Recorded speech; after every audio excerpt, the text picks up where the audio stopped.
Hai, Assalamualaikum.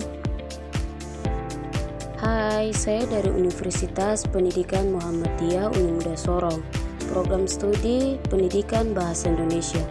Dan video ini dibuat untuk memenuhi mata kuliah teori komunikasi. Untuk itu kita kenalan dulu ya, nama saya Naomi Faraiyanti Firtali. Apa sih gaya hidup ramah lingkungan? Lingkungan itu sebagian dari kalian pasti sudah pada tahu ya. Apa itu gaya ramah hidup lingkungan? Ya betul banget, ini adalah sebuah gaya hidup yang selalu memasukkan unsur kepedulian terhadap pelestarian alam dan lingkungan hidup, atau dengan kata lain, ini adalah gaya hidup yang membuat seseorang menjaga keseimbangan antara pemenuhan kebutuhan sebagai manusia dan kelestarian alam. Apa saja yang tidak mencerminkan gaya hidup ramah lingkungan? Sebenarnya kita tidak perlu mencari tindakan besar dalam perwujudannya. Kita mulai lihat dulu ya, apa sih yang kita lewatkan selama ini. Oh, jadi saat ini aku tidak gunakan pada siang hari ataupun saat malam hari ketika anak tidur. Sebaiknya kita mematikannya sendiri, dan banyak dari penghasilan listrik di Indonesia ataupun negara lainnya yang dijalankan menggunakan batu bara dan juga minyak bumi akan melakukan pembakaran terhadap bahan bakar tersebut. Akibatnya asap dan debu hasil pembakaran tersebut mengotori udara dan lingkungan sekitar. Selanjutnya, membuang sampah sembarangan ini sih di Indonesia masih banyak yang kayak gini.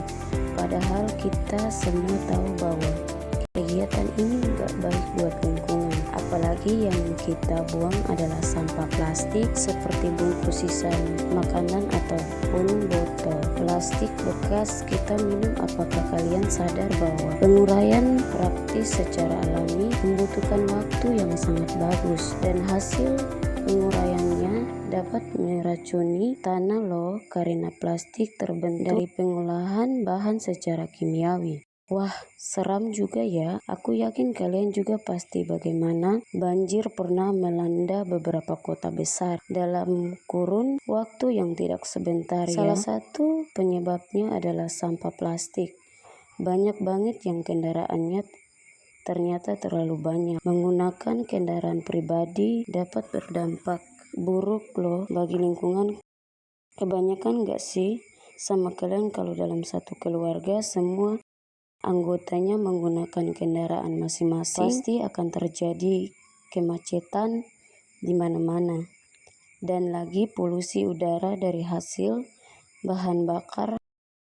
Jadi kalau aku kasih saran sih, lebih baik menggunakan kendaraan bebas bahan bakar seperti sepeda, ataupun kita bisa menggunakan angkutan umum yang pasti kita mengurangi polusi udara pun sedikit demi sedikit ya. Ternyata banyak juga ya hal yang mungkin kita anggap sepele, tetapi ternyata sangat berdampak besar bagi lingkungan sekitar. Karena kita sudah tahu beberapa kesalahan yang biasa kita lakukan, sebaiknya kita perbaiki minimal dari diri kita sendiri dulu deh. Kita bisa mencoba menghemat listrik seperti mematikan lampu ataupun mencabut kabel dari saklar saat tidak digunakan. Lalu kamu bisa mencoba menggunakan kendaraan umum untuk mengurangi polusi udara berlebih. Kamu juga bisa jalan kaki ataupun naik sepeda, tidak masalah kan untuk sedikit.